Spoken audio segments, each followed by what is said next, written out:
Boa noite, amigos. Aqui vos fala o Matheus Chibus do canal Ciqueton, certo?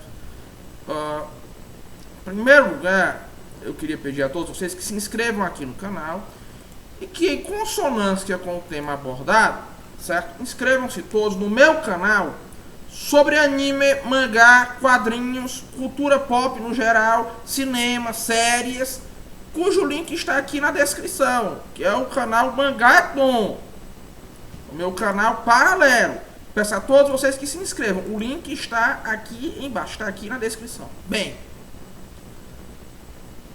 no Anime Friends São Paulo, que é o maior evento de anime e mangá do Brasil, o maior evento da cultura otaku no Brasil, certo?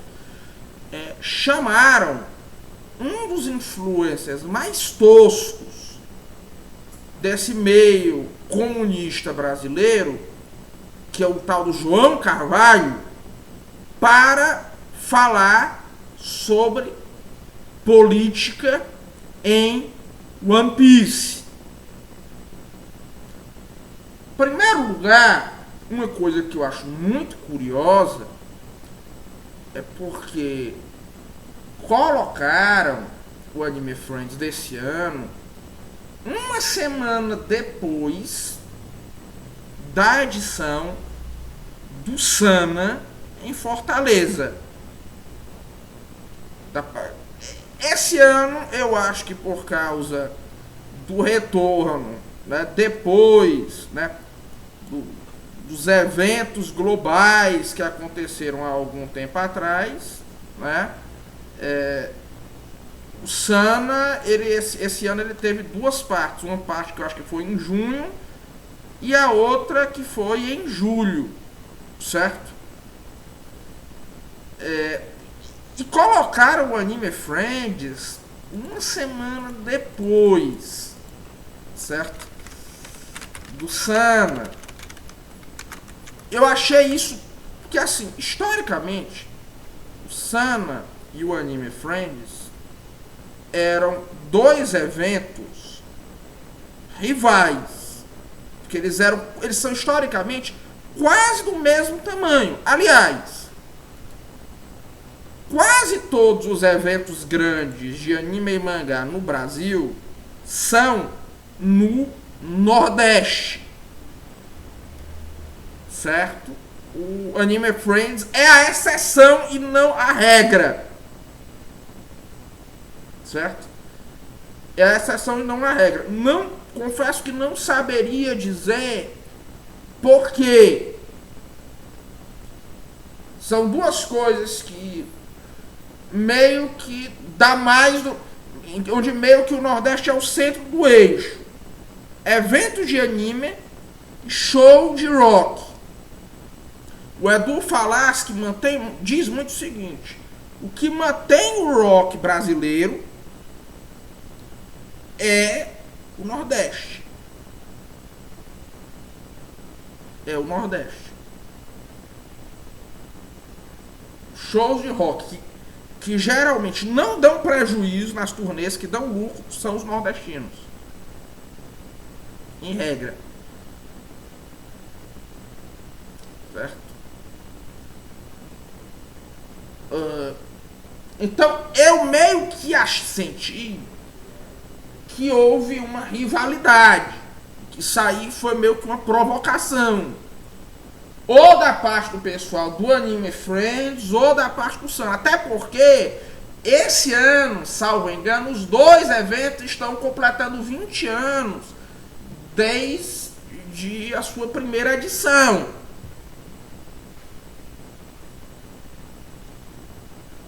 E esse ano, eu acho que foi meio que para sabotar, vamos impedir o Sana, essa edição do Sana, de virar um sucesso e de o povo viajar todo para lá de uma vez. Porque o Sana desse ano foi recorde público, diga-se de passagem, né?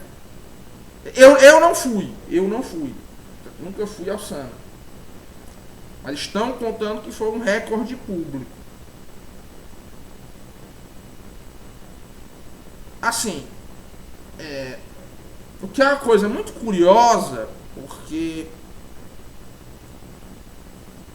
tem duas coisas. A primeira é o seguinte: Fortaleza, que é onde fica o Sana, é uma cidade onde nos últimos anos, mesmo para os padrões do Nordeste, está havendo uma certa morte cultural. Você quase não tem mais eventos de grandes proporções em Fortaleza, certo? Eventos culturais de grandes proporções. Os museus de Fortaleza estão todos fechados. Está há muito tempo que não se promove mais shows importantes de nenhuma banda importante em Fortaleza, certo? Então, assim, o Sana Fest é uma exceção, por mais que seja um evento de cultura pop. Nos últimos, a maioria das bibliotecas públicas do Ceará estão lentamente sendo fechadas. O Ceará é um estado onde eu percebo que a vida cultural está minguando muito. Certo? Primeiro ponto. O segundo ponto é que é muito interessante que o Sana seja tão forte, tenha se consolidado tanto, né? E que os eventos de anime e mangá do Nordeste sejam tão grandes, porque se vocês forem ver bem, assim, isso de agora é evidência anedotal minha.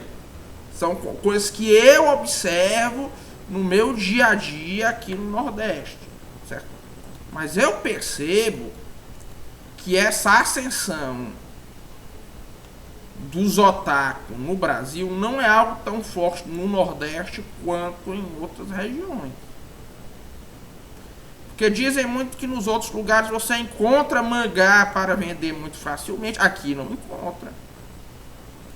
Dizem que em toda rodoviária você tem mangá, você encontra muito facilmente. Aqui não tem isso aí. Né? Embora aumentou muito, claro. Mas eu tenho a impressão de que no Ceará em específico, de que o Ceará foi um estado onde esse meio otaku diminuiu, aumentou pouco. Aumentou pouco. É a impressão que eu tenho em relação ao Ceará. Que ele, no Ceará aumentou pouco em relação aos demais estados do Brasil. Não saberia também dizer o porquê. É digno de nota que no Mangá Ethnon, né, nós quase não temos membros nordestinos e nem cearenses no Mangá Ethnon. No Sica Ethnon você só tem quase membros, a grande maioria dos membros são nordestinos e cearenses. Né? Não sei o que isso quer dizer. Isso é evidência anedotal, claro. Só uma percepção que eu tenho. Agora,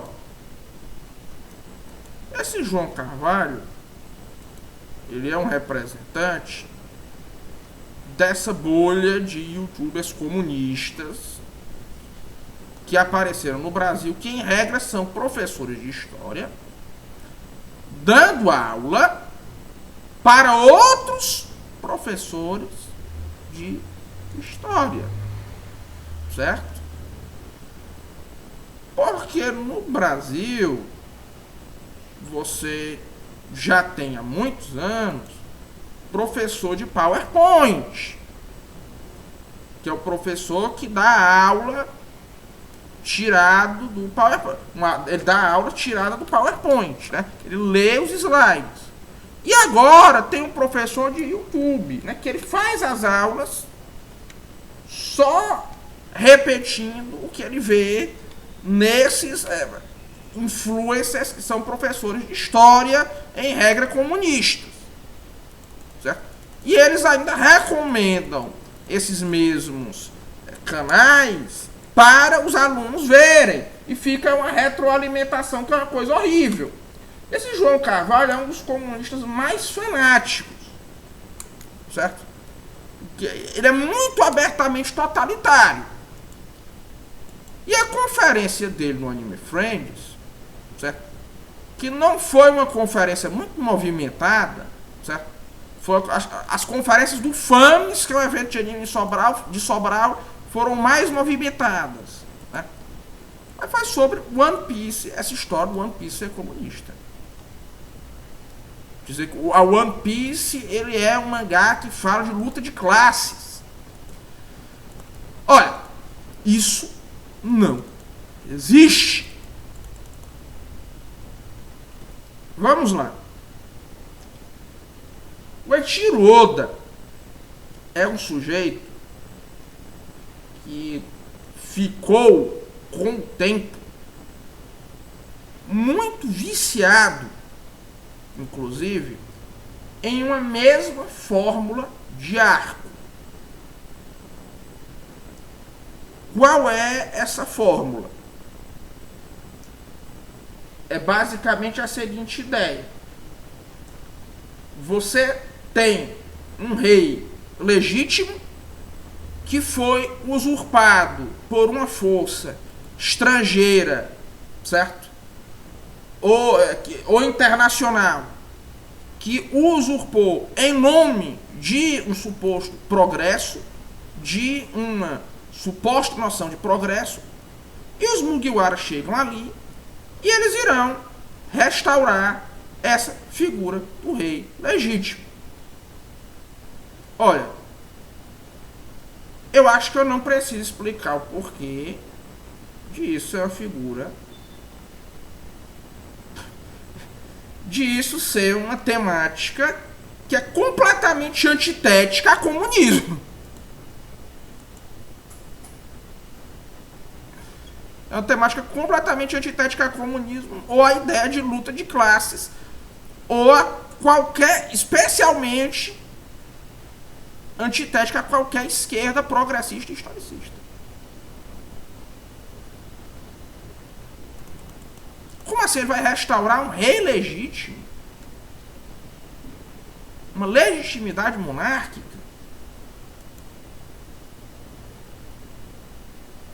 Então, assim, isso é um assunto que não faz nenhum sentido. Não faz sentido algum você querer tratar, nesse sentido, One Piece como uma obra que tem uma mensagem convergente ao comunismo. Certo? O que você pode querer fazer é talvez, certo? Talvez uma análise literária marxista em termos, certo? A teoria da alienação, certo? Mas isso aí não é um sentido imanente à obra do One Piece. E também não é algo que esse povo aí da bolha comunista domine. De jeito nenhum. Não, você não vai encontrar no One Piece, certo, referência à luta de classes. Pelo contrário, no One Piece, em muitos arcos, o que você vê é a cooperação entre as várias classes. Por exemplo, o arco mais famoso de Alabasta, né, é um arco, certo, onde você tem um início de processo revolucionário que, na verdade, ocorre por completa alienação e manipulação de forças externas. E que, no fim, os revolucionários descobrem que a única coisa que eles podem fazer é cooperar com o rei legítimo.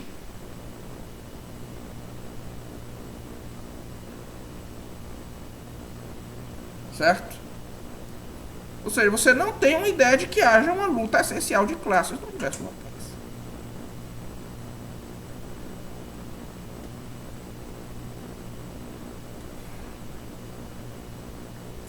E essa noção de legitimidade monárquica é a coisa mais estranha que existe a uma obra esquerdista, a uma mentalidade esquerdista moderna. Certo? Aliás, uma coisa muito boa de anime e mangá é porque não tem negócio de esquerdismo. E aliás, no One Piece existe de fato um grupo que é só uma das facções, que é chamada de o grupo dos revolucionários. Só que você tem um problema aí. É porque os revolucionários no One Piece são expressamente favoráveis à instituição da monarquia. O que eles querem derrubar é apenas o governo mundial. E eles dizem, inclusive o Sabo, que é um dos membros deles, né?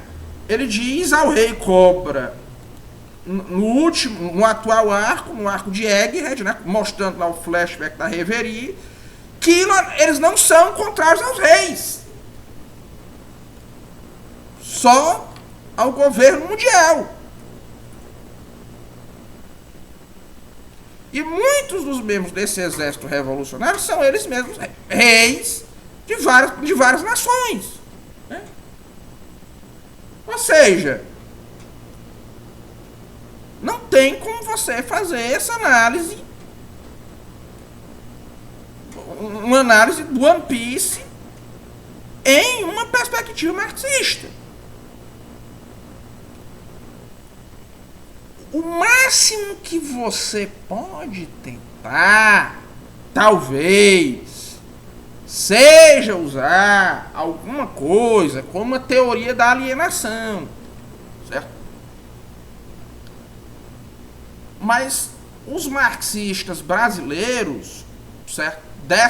Esse povo aí da bolha comunista, o que eles menos conhecem são esses autores que tratam o marxismo de um ponto de vista mais literário, não é?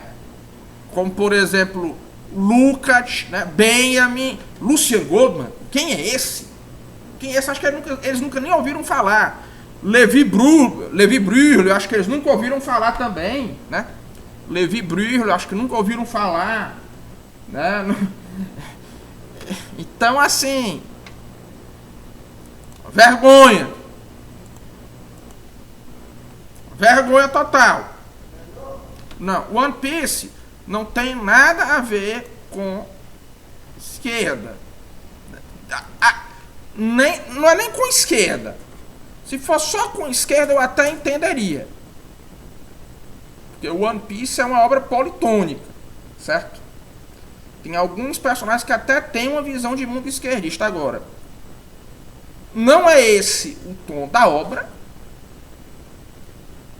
não é esse o sentido imanente da obra, certo? E nem é esse, certo? Como eu posso dizer, nem é esse o sentido imanente da obra, e nem também, certo? Como é que eu posso dizer? Esse é um ponto de vista privilegiado dos personagens dessa obra. Aliás, o próprio enredo central do One Piece é a ideia da restauração de um reino legítimo que se perdeu.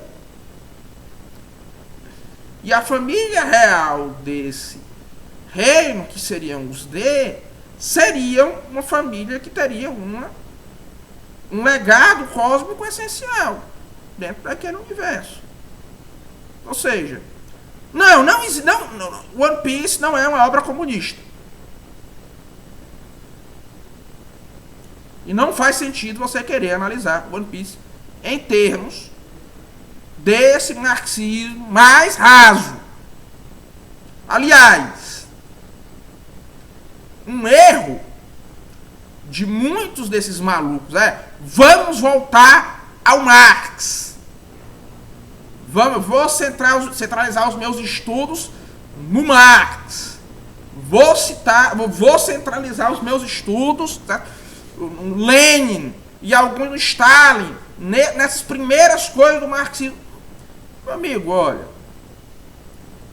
por mais que eu discorde, por exemplo, o Lukács, povo da escola de Frankfurt, certo? Esse povo aí tinha muito mais conhecimento e contribuições muito mais importantes que o Karl Marx, certo? Se você quiser falar de cultura, vá atrás desse povo que veio depois. Disso que se chama de marxismo ocidental. Não vá atrás de Marx. Certo? Não, claro que não, não vá. Certo? Esse povo aí, eu acho que eles nem do Marx sabem direito.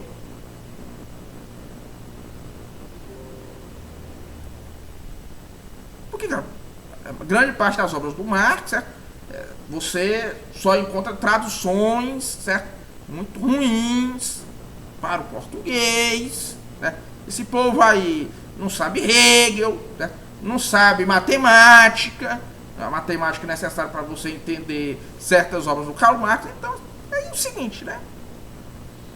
Esse povo aí não é qualificado para falar sobre nada. Pois é fundamentalmente isso. Um forte abraço a todos e até logo.